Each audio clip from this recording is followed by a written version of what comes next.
ẹ káàbọ̀ sórí ètò iṣẹ́ lògùn ìṣẹ́ ní ìkànnì tá a wà yìí yẹn Ìlúkò online television tí ẹ ti mọ̀ bí ẹ ń mowó. Ẹ rí i pé ẹ̀ ń déndé rí mi ìlàrí lẹ́ máa ń rí èmi lórí afẹ́fẹ́. Kò sí ohun tó fà á, ìrìn àjò ló fà á, torí pé èmi ò ní bá wọn hèrà tí ò lọ́mọ nú lórí afẹ́fẹ́. Mo tún gbé mi wá o, mo ti sọ̀wọ́ sódò ẹja ńlá ló tún gbé. Ẹ máa rí i pé ẹja ńlá báwo. Iṣẹ́ lògùn ìṣẹ́ lèyí tẹ́ máa wo ètò yìí ní ìlàrí ní ìkànnì tá a wà yìí. Kí ni ìtumọ̀ làrí? Ara wọn táwọn gbé náà nù. Ní ìlàrí lẹ́ máa wo àwọn ètò yìí, a máa lọ káàkiri àwọn ìgbìyànjú tí àwọn ọmọ wa ń ṣe, àwọn ìgbìyànjú tí àwọn èèyàn wa ń ṣe ní àgbègbè wa láti jẹ́ kí development kó bá àgbègbè wa. Lónìí mi ò rìn jìnnà, ìlú Ṣakí mo tẹ̀dó sí. Mo wá rìn títí mo dé ibi tí wọ́n ti ń fi odò ìbílẹ̀ jẹun ní ọ̀dọ̀ ẹ má jẹ́ dárúkọ wọn. Bàbá ẹ dárúkọ yín fara lè fúnra yín. Alhaji Yusuf Nafe Ọlásẹ̀ndé, mo jẹ́ olùdásílẹ̀ Abu Yusuf Ibn Yusuf Shea Butter. Abu Yusuf Ibn Yusuf Shea Butter. Alhaji, what is shea butter all about? What is the meaning of shea butter? But shea butter, if I want to translate the shea butter, ori, lédè Yorùbá, àbí? Gẹ́lẹ́ bó ṣe rí nù. Ori. Bẹ́ẹ̀ni. Kini, what prompted you or what prompted you to be a producer of ori? Yeah. Thank God. As a farmer, and I spend most of my time in the farm, and I see that this shea tree, it have a lot of seed that we are calling emi in Yoruba. So emi yìí òun ló máa di èṣe. Èṣe yìí òun la máa sọ di orí tí àwọn olóyìnbó ń pè ní shea butter. So and we see that shea butter only a lot of benefits and uses in the area of pharmaceutical, in the area of beverage and others. Ṣé kìí ṣe pé bẹ́ẹ̀ náà ń ṣe lágboolé náà lẹ́yìn náà ń ṣe tí? Orí wa ní Abu Yusuf Ibn Yusuf Shea Butter ó ti kọjá orí àfi agboolé ṣe. Orí tó jẹ́ pé bóyá láàrin ọ̀sẹ̀ tá à ń ṣe ohun tó ń lọ bí tọ́ọ̀nù 15 sí 20, 15 to 20 tons ní a week. So you've transformed the production of shea butter tó ti yàtọ̀ sí à ń ṣe lágboolé à ń ṣe àbí? Ó yàtọ̀ gan gédégédé sí ohun tá à ń ṣe tẹ́lẹ̀. Even difference is clear sí ohun tó ń lọ tẹ́lẹ̀ nípa shea butter. Ẹ̀yin yẹn wà nílé boko ọ̀bájì ilá Èkó nítorí pé iléeṣẹ́ wọn la wà yìí ẹjá wọnú iléeṣẹ́ lọ nítorí pé wọ́n ní àwọn kì í ṣe pé àwọn ń fọwọ́ pa àwọn ò fọwọ́ yọ àwọn ò fọwọ́ ẹjá wọnú iléeṣẹ́ lọ káwo kí ló ń ṣẹlẹ̀ nínú iléeṣẹ́ Abu Ibn Yusuf Shea Butter tó kalẹ̀ ká ẹ sọ ibi tí àdúgbò ta wà yìí. Àwọn ní kìlómítà 6 Èkókan road ìlú Ṣakí. Kìlómítà 6 Èkókan road ní ìlú Ṣakí la wà yìí. Ẹ̀rí ẹ̀yin wa bí ẹ ṣe ń wò wá èyí kọ́ wa lẹ́kọ̀ọ́ torí pé igi ẹmi tẹ́ ń sọ yìí wọ́n kàn ń gégi ẹmi káàkiri tá a sì ń kí ló táwọn bagi jẹ́ ṣe báyìí a jẹ́ pé igi ẹmi ó tún ní àlàáfíà àti ohun tí ẹ jẹ́ ká lọ sí mò ń rí náà kan tó ń rú lẹ́yìn ìkùlé mẹ́wọ̀n a jẹ́ pé ó tún ní àlàáfíà àti àwọn àǹfààní tí igi ẹmi tún ṣe lágbègbè wa nìyẹn àbí. Ó pọ̀ rẹpẹtẹ. Ó pọ̀ rẹpẹtẹ torí pé igi ẹmi lẹ́nìí ó ti di igi kan tí a lè sọ pé ó ti di igi owó tó ju kòkó àbí kaṣú àbí tíìk àti àwọn oríṣiríṣi àwọn igi owó lọ. Tó àdúpẹ́ ẹ jẹ́ ká bọ́ síbí ìyẹn orí náà la ṣe tí gbogbo ẹ̀ ń tó ń mèrè gèdè dáadáa báyìí màmá ẹ kúṣẹ́ o àdúpẹ́ o. Àwọn tó ń ṣiṣẹ́ orí ni ẹ̀ ń wò yìí alájì ẹ bọ́ síbí kí ni ẹ mọ̀ ó sì wà ní under process báyà bí kí ni wọ́n ń ṣe yìí. This is the refine method. À ń sọ di ọ̀tun. So unrefined ló wà tẹ́lẹ̀. So process tó ń lọ yìí ni pé láti refine rẹ̀. So a máa fún un níná fún bíi wákàtí kan báyẹn. Alájì eléyìí orí tá a mọ̀ orí funfun ni ohun tó ń ṣe yìí dúdú. Bó ṣe rí nìyẹn. Ìgbà tó bá máa fi tó bí wákàtí kan sígbà yìí sìn ó máa di orí tẹ máa tó máa làgòrò. Àdúpẹ́ ẹ̀yin yẹn wà nílé iléeṣẹ́ ilẹ̀ ń wòye ẹjẹ́ àwọnú iléeṣẹ́ lọ gẹ́gẹ́ níbi tí torí pé ohun tí Aláàjì sọ fún wa ni pé ẹ̀rọ ìgbàlódé làwọn tó fi ń ṣe ti tọ̀dọ̀ àwọn àbí. Bẹ́ẹ̀ni ẹjẹ́ àwọnú iléeṣẹ́ lọ.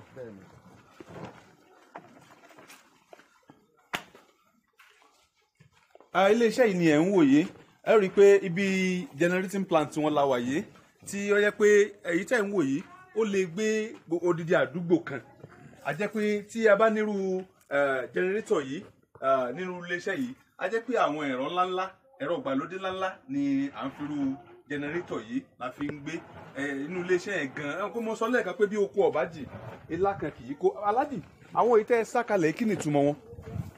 àwọn èyí tí a sá sílẹ̀ yìí àwọn ni èṣè yìí tí ó jẹ́ pé a ti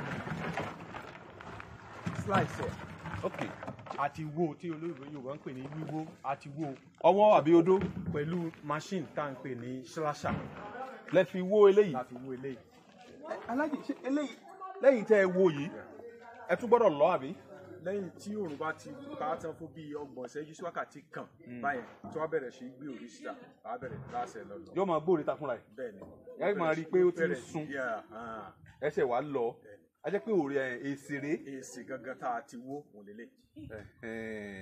ọ̀dà ẹ̀hún tá a ṣeré ẹ já tẹ̀síwájú ká wọnú iléeṣẹ́ lọ ṣé a lè gun orí ẹ̀. àwọn tí ó ń ṣiṣẹ́ nínú iléeṣẹ́ Abu Ibn Yusuf Shea Butter ni ẹ̀ ń wòye ẹ rí i pé inú iléeṣẹ́ náà la wà yìí o inú iléeṣẹ́ la wà yìí mo sọ fún yín pé ìkànnì tiwa èèrà tí ò lọ́mọ nínú awọnú iléeṣẹ́ yìí a rí i pé dúdú òun ni ọsàn so alájì ẹ máa bọ̀ nítorí pé a lè mọ ilé rìn bí onílé àbí ẹ bọ́ sí báyìí ẹ bọ́ sí yìí ẹ ṣe ẹ rí mo ṣàkíyèsí pé àwọn ẹ̀rọ yìí yàtọ̀ síra wọn àbí kankan náà yàtọ̀ èyí tá a wá ń di èyí kí ló kọ rẹ̀. machine eléyìí òun ni à ń pè ní slasher tá a fi ń wó èṣè àwọ̀ èṣè. èyí tó wà ń bẹ̀ ń kọ́. ìkankan náà ni eléyìí. slasher làwọn méjèèjì. slasher ni méjèèjì. ok ẹ kúkúrú yìí kọ́. kúkúrú yìí òun ni grinder tí a fi ń lọ èṣè. ó ju ẹ̀rọ olùbọ́ náà. ó jọ. òun lẹ fi ń wo eléyìí lẹ fi ń. la fi ń lọ. lẹ fi ń. ìta fi ń lọ lélẹ̀ eléyìí ta fi ń wo ni eléyìí ta fi ń lọ lélẹ̀ ló máa fi lọ sí level eléyìí. a jẹ́ pé tí ọmọ ò bá dóko abẹ́ nìkan rí yóò mọ sọ fún àwọn ọ̀rẹ́ ẹ̀ pé kò sóko tó kó bàbá wọn. alájì eléyìí a jẹ́ pé ìtẹ́ lọ́ ń ta tá a sáǹtà wọn ló ti di lọ yìí. bó ṣe rí gẹ́lẹ́ nù. eléyìí ni èṣè tá a ti wó tá a ti lọ tó wá kú kákò ó di unrefined Shea Butter. alájì mo rí àwọn ẹ̀ka lọ. kí ni orúkọ ọmọ iṣẹ́ ilé kí lẹ́yìn tẹ́lẹ̀ ṣe. machine ta fi ń pò orí gẹ́gẹ́ tá à ń pè ní nipsha òun gẹ́gẹ́ la fi ń pò orí. òun gẹ́gẹ́ la fi ń pò orí.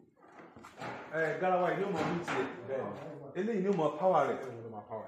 àwọn ìtẹ́ ẹ̀kọ́ ká ajẹ́ pé eléyìí ó ti dé stage tẹ́ mix ẹ̀ ẹ̀bí kò síbí machine ti bẹ̀rù ńkọ́. ìkankan náà ni.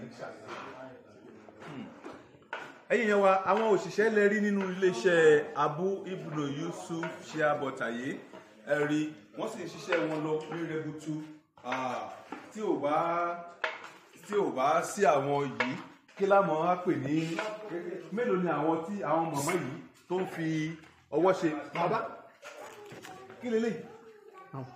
machine yìí kò ṣe má ní nínú iléeṣẹ́ wa bí àwọn eléyìí pé òun ni a fi ń yan èsè gbẹ òun là ń kà ń pè tí olóyìnbó ń pè ní dryer tó bá di ìgbà òjò látara kí iṣẹ́ má dúró rárá so la máa ń lò ó capacity rẹ̀ is 1 ton capacity. ẹ máa ń dáná sí lálẹ́ bẹ́ẹ̀ni ẹ dáná sí lálẹ́ bẹ́ẹ̀ni a máa dáná sí lálẹ́ àbí ńlẹ̀ náà pẹ̀lú charcoal charcoal la máa fi dáná sí lálẹ́ iná kékeré so a bá ti power ó máa move. ẹ̀yin ẹ̀kọ́ sì ti da ike tó bẹ́ẹ̀ ṣe kó lè yá pọ̀ ṣé wọ́n ti débi ṣé wọ́n ní wọ́n bá yín jẹ́ àbí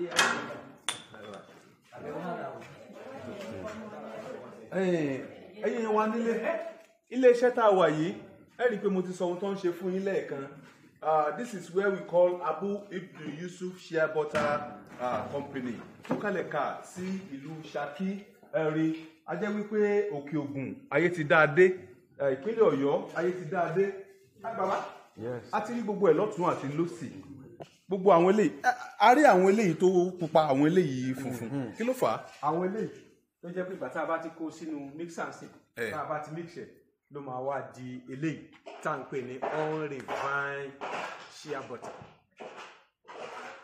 eléyìí náà látún padà lọ sí tí ó tún pupa òun la máa lọ sè tó máa wá di pupa padà yóò tún wá padà di tó máa di padà di funfun a jẹ́ pé òótọ́ ni pé inú ìkòkò dúdú lẹ̀kọ̀ funfun ti jáde. Aláàjì gbogbo àwọn ìtẹ́ kú kalẹ̀ kí ló kọ wọn àwọn ilé èsì làwọn èyí èsì tó ti wà ní gbígbẹ èsì làwọn eléyìí a jẹ́ pé gbogbo inú eléyìí èsì ló kún bẹ̀.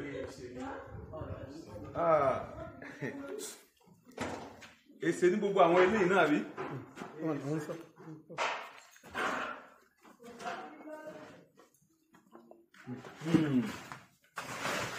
Ẹ̀yin èèyàn wa nílé bá a bá gbálé tá a gbá ìta àtàn báyìí là á darí ẹ̀ sí mo kó ó sì mọ́ ńlá pẹ̀rẹ̀ tá a bá ní omi ń jóná Délé Adéròmú ọmọ ìyá ọlọ́gẹ̀dẹ̀ nígboro Èrúwà tuntun ọmọ ìyá oníkókó lágbo àmọ́dù tí mo bá ní omi ń jóná ẹ pè mí ẹni kí n lọ kérù rẹ̀ wá òrìrè ẹ rí irọ́ ni wọ́n pa kò sí mẹ́ṣìn tó lè ṣe láyé mẹ́ṣìn kọ́ ẹ dákun ẹ bá ń ẹ ṣeun ẹ rí gbogbo ohun tí a ti ń rìn lọ́lọ́tàárọ̀ a rí dúdú a rí brown a fẹ́ rí àyìnrín ohun tí ó padà sí rè èsè ejò níyì tá a ní wọ́n grand wọ́n lọ èsè ejò níyì tá a ní wọ́n ń sè ó pupa èsè ejò níyì tá a rí rógódórógódó òun ló padà di òrí tó funfun kiniwin yìí ẹ rí i pé a jẹ́ wípé àwọn tí ó ń gégi ẹmi wọn ò mọ ohun tí wọ́n ń ṣe ni àbí tó bá ti wá rí bẹ́ẹ̀ sà ẹ gba àwọn àgbẹ̀ níyànjú ẹ gba àwọn tó ń agégi nígbó nímọ̀ràn nítorí pé ohun tá a ní fúnra wa náà là ń fọwọ́ ara wa tì í dà kó má rí bẹ́ẹ̀ mọ́ ẹ gba àwọn níyànjú.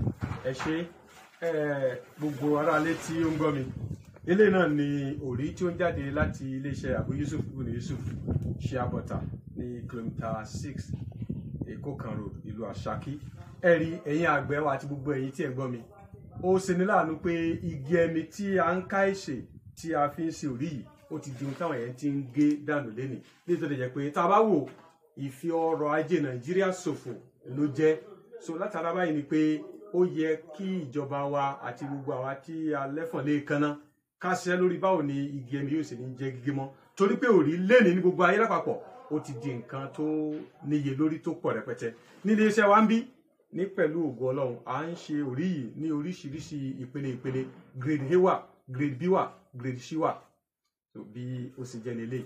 tó ẹ̀yin yẹn wá nílé ẹ rí ẹ sọ nípa alágbàtà. Inú ìṣòro tá a wá ní láti ìgbà tí a ti bẹ̀rẹ̀ iléeṣẹ́ yìí ni pé a nídìí alágbàtà gan-an torí pé nínú iléeṣẹ́ wa bí a lè ṣe ohun tí ó tó bíi tọ́ọ̀nù 10 sí 15 láàrin ọ̀sẹ̀ but tipa la fi ń rí bíi tọ́ọ̀nù 2-3 tà láàrin ọ̀sẹ̀ so látara báyìí ni pé gbogbo ayé la wá ń pè láti pé kí ẹ wá dòwò pọ̀ pẹ̀lú wa láti bá wa ra orí tó perégedé ni. Àwọn àdúgbò wo lẹ ti ń supply orí yìí sí? Inú àwọn orílẹ̀-èdè ayé tí Ọlọ́run pé orí wa ti dé. Orílẹ̀-èdè? Bẹ́ẹ̀ni. You mean country? Bẹ́ẹ̀ni. You've been supplying this thing to some countries? We have been supplying to so many both Asian and Europe countries. You mentioned? Like America, like Canada, Pakistan, Indonesia. What of Nigeria here? In Nigeria here, we have been supplying to Abuja, we have supplied to Delta State, Lagos State, and then Kwara State, and then Kaduna State. Okay. Láì dé ìnà pẹ̀lú ẹ̀yin ará lé, ẹ rí gbogbo ohun tí à ń sọ látàárọ̀ ni wípé kí àwa àgbẹ̀ olóko àròkọ bọ́dúndé ohun tó tún lè dówó fún wa wà láì jẹ́ pé bóyá ti gbé ohun tá a ti bá ńlẹ̀ náà tó lè dọ̀rọ̀ ajé fún wa tó lè àlùmọ́ọ́nì Nàìjíríà àlùmọ́ọ́nì ìpínlẹ̀ Ọ̀yọ́ àlùmọ́ọ́nì Òkè Ògùn tó ń dówó fún wa ẹ dákun ẹ jẹ́ ká dáa dúró láti máa gégi ẹmi láti máa fi igi ẹmi ṣòfò ẹ̀kọ́ ńlá larí kọ́ lára iléeṣẹ́ Abu ibn Yusuf shea butter yìí ẹ rí ohun tó fi ń ṣe rèé o òrí ni o Ọlọ́run sì máa tẹ̀yìn síwájú ẹ pè nọ́mbà yín. Nọ́mbà mi nìyí 080 66 34 36 18 lẹ́ẹ̀kan sí 080 66 34 36 18 glo nọ́mbà mi 090 57 13 18 27 090 57 13 18 27. Àdúpẹ́ ẹgbẹ́ kalẹ̀ ikú amẹ́ni ẹ ràn pé mo sọ fún yín pé èmi ò ní bá wọn hèrà tí ò lọ́mọ nínú lórí ètò iṣẹ́ lògùn ìṣẹ́ èyí tí agbéwálẹ̀ ti gbọ́ yẹn ẹ máa ra ẹ wá sọ́dọ̀ wọn ẹ wá sílé iṣẹ́ wọn ẹ wá bá wọn dòwò pọ̀. Délé Adéròmú ló kọ mi ọmọ ìyá ọlọ́gẹ̀dẹ̀ nígboro èrú àtúntò ọmọ ìyá kókó lágọ̀ọ́ àmọ́dù bàbá olóyè tó pọ̀ rẹpẹtẹ tẹ́ ẹ̀ bá rí àlàyé gbọ́ dáadáa lórí èyí tá a ṣe yìí ẹ kàn sí wa tó bá dọjọ́ sátidé nírọ̀lẹ́ láago 9 sáago 10 lọ́jọ́ sátidé lórí ètò alẹ́ olólùfẹ́ ẹ tún gbọ́ ńbẹ̀ ẹ sì bá wa pàdé ńbẹ̀ tẹ́ bá fẹ́ jẹ́ alágbàtà wọn nọ́mbà wọn náà ti pè yẹn Délé Adéròmú ló ń sọ fún yín pé iṣẹ́ lóògùn iṣẹ́ múra síṣẹ́ ọ̀rẹ́ mi ó dàbọ̀.